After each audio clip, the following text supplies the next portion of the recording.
안녕하세요, 하피TV입니다. 지난 디즈니 플러스 영상에 보여주신 높은 관심 감사드립니다. 댓글에 국내 OTT도 다뤄달라는 요청들이 많아서 오늘 영상에서는 국내 OTT를 하피TV만의 시각으로 분석해 보겠습니다. 구독, 알람 설정하고 하피TV만의 공동구매 및 이벤트 소식을 가장 빠르게 받아보세요. 오늘은 OTT뿐만 아니라 주요 컨텐츠 제작사까지도 함께 다뤄보려 합니다. 먼저 국내 서비스 중인 OTT 서비스를 보죠. 1위라 할 수 있는 웨이브, 2위 티빙, 시즌, U+ TV 모바일, 쿠팡 플레이, 그리고 넷플릭스 대항마로 오래 쌓아온 왓챠, 국내 유일의 애니메이션 OTT 라프텔, 그리고 국내에 진출한 해외 서비스인 넷플릭스, 아마존 프라임 비디오가 있습니다. 이것을 다시 운영 주체의 캐릭터별로 분류해 보겠습니다. 통신사가 주체인 OTT 서비스는 웨이브, 시즌, U+ 모바일 TV가 있습니다. 웨이브는 사실 방송사가 주체가 아니냐 하실 수 있죠. 웨이브는 SKT의 옥수수, 지상파 3사의 푹이 합병한 것인데요. 현재 SK텔레콤이 30%로 최대 주주이고 방송사 3사는 23.3%밖에 되지 않습니다. SK텔레콤이 이후 50%까지 지분을 늘린다고 하니까 사실상 SK텔레콤의 소유로 보아야 할 겁니다. 시즌은 여러분들 잘 모르시겠지만 KT가 운영하는 OTT 서비스입니다. U+ 모바일 TV는 당연히 U+가 운영하는 OTT 서비스입니다. 방송사가 주체인 OTT 서비스는 티빙입니다. 원래 CJ E&M 소속이었는데 지난 10월 분사했습니다. 지분 구조는 아직 확정은 아닙니다만 CJ가 50%, JTBC가 20%, 나머지 투자자를 현재 찾고 있는 중입니다. 대형 쇼핑업체가 운영하는 OTT 서비스에는 쿠팡의 쿠팡 플레이가 있습니다. 쿠팡이 지난해 싱가포르 OTT 서비스인 훅을 인수하면서 얼마 전부터 서비스를 시작했습니다. 여기에 올해 신세계가 OTT 서비스를 런칭할 예정입니다. 260억을 출자해 서비스를 시작할 예정으로 이미 드라마 제작사 2곳을 인수했습니다. 쇼핑업체가 웬 OTT? 홈쇼핑 아니야? 하실 수 있지만 아마존의 프라임 비디오가 있듯 이것은 전 세계의 트렌드입니다. 스타필드처럼 쇼핑몰 안에 영화관, 액티비티 모두 가져다 놓고 쇼핑하러 온 김에 영화 보고 영화 보러 온 김에 쇼핑하게 만드는 고객을 붙드는 일종의 락인 효과를 노린 것이죠. 스타트업이 운영하는 OTT로는 왓챠, 라프텔이 있습니다. 참고로 라프텔은 리디북스가 소유하고 있습니다.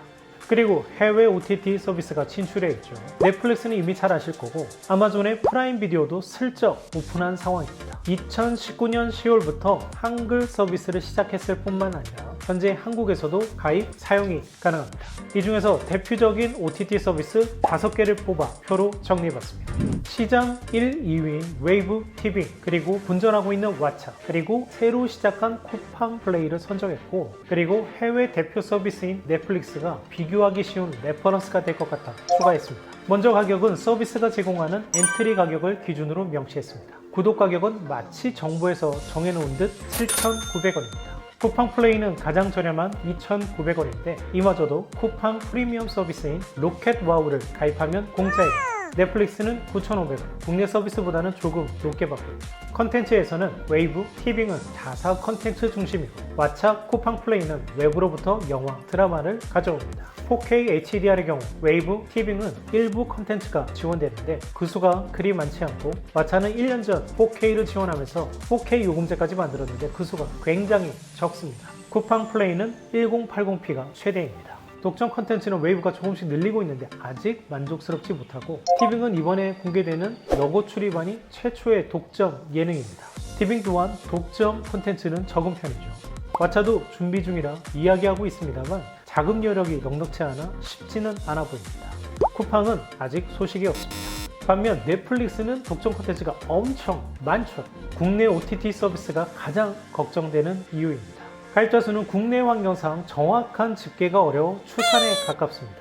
이 숫자를 신뢰하지는 마시고 대략 이 정도 수준이구나 라고 인지하시면 좋을 것 같습니다. 넷플릭스가 755만 명으로 압도적인 1위이고 웨이브가 388만, 티빙이 255만으로 뒤따르고 있습니다. 왓챠는 46만 명으로 운영이 가능한 수준일까 싶어지네요. 여기서 가장 무서운 건 쿠팡 플레이죠. 현재 로켓 와우 가입자가 대략 500만 명으로 추산되는데 이를 포함하면 단번에 국내 OTT 1위가 되어버립니다.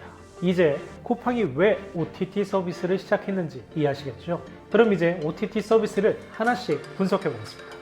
1위 사업자는 바로 웨이브인데 글쎄요, 개인적으로는 SK텔레콤이 하는 서비스가 늘 불안합니다. SKT가 운영하는 IT 서비스는 늘 없어지거나 헐값에 다른 곳에 매각되곤 했기 때문이죠.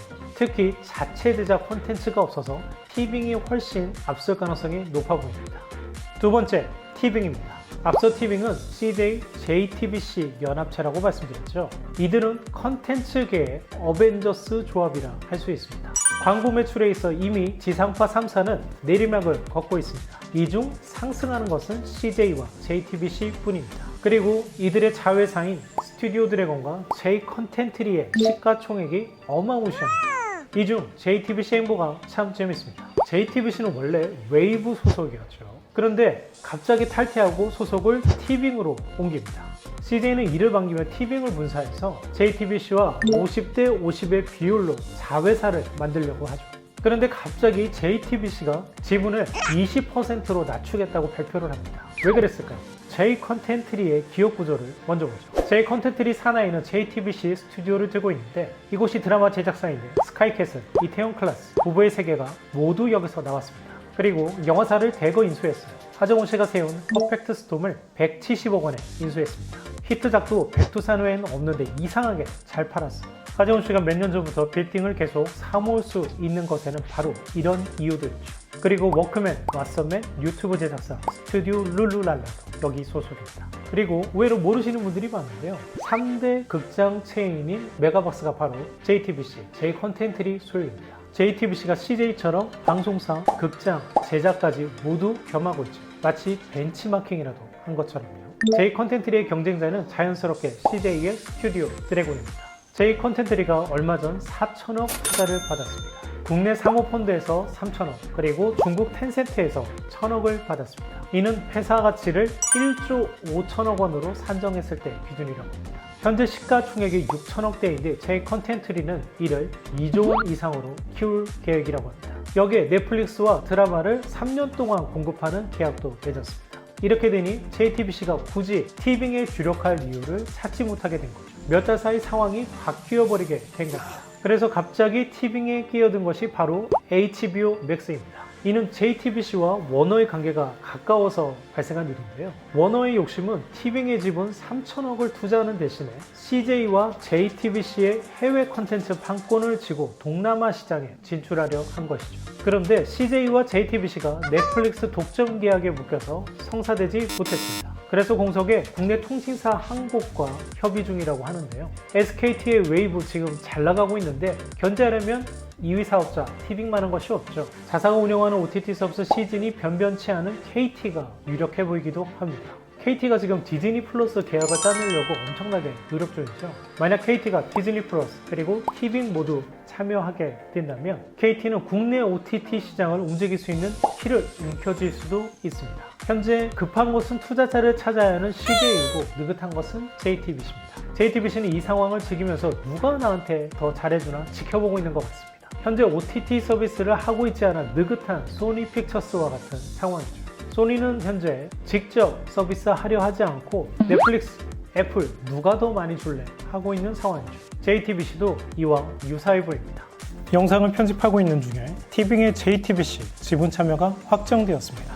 저희가 JTBC는 언제든지 발 뺄 준비가 될 듯 보인다고 했죠. 당초 얘기되던 20%에서 더 낮춰 16.67%를 가지며 금액 투자도 200억만 하기로 했다고 합니다. 티빙은 앞으로 3년간 4천억을 투자하기로 했는데 이 중 3,800억을 CJ 그리고 외부에서 조달한다는 의미겠네요. 그럼 이제 왓챠를 보죠. 왓챠는 사실 가장 많이 걱정되는 서비스입니다. 왓챠는 그간 넷플릭스가 공급하지 못하는 작품들을 가져와 호응을 얻었습니다. 그런데 HBO Max가 국내에 진입하게 되면 가장 타격을 받게 되는 것은 바로 왓챠입니다. 소비자를 왓챠에 묶어둔 컨텐츠가 바로 대부분 HBO 작품이었거든요. 저도 체르노빌 보려고 몇 달간 왓챠를 썼습니다. 이 체르노빌이 바로 HBO 드라마입니다.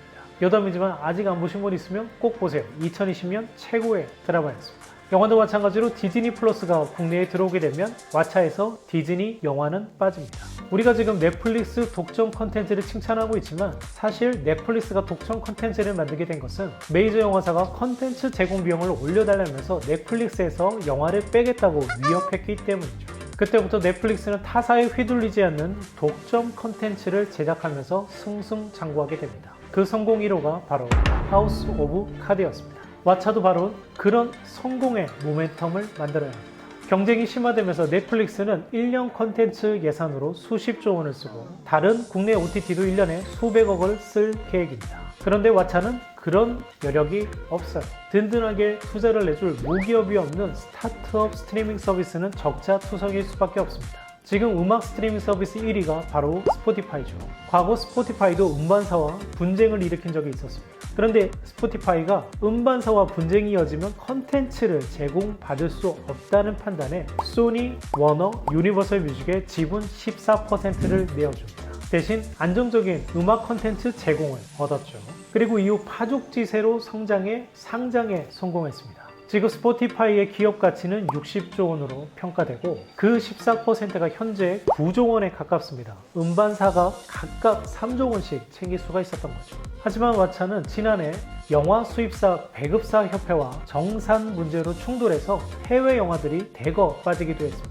미리 스포티파이처럼 영화사와 함께 가는 딜을 했다면 이런 문제는 겪지 않았을지 모릅니다. 제가 왓챠라면 곧 서비스를 시작할 신세계와 협의를 해볼 것 같습니다.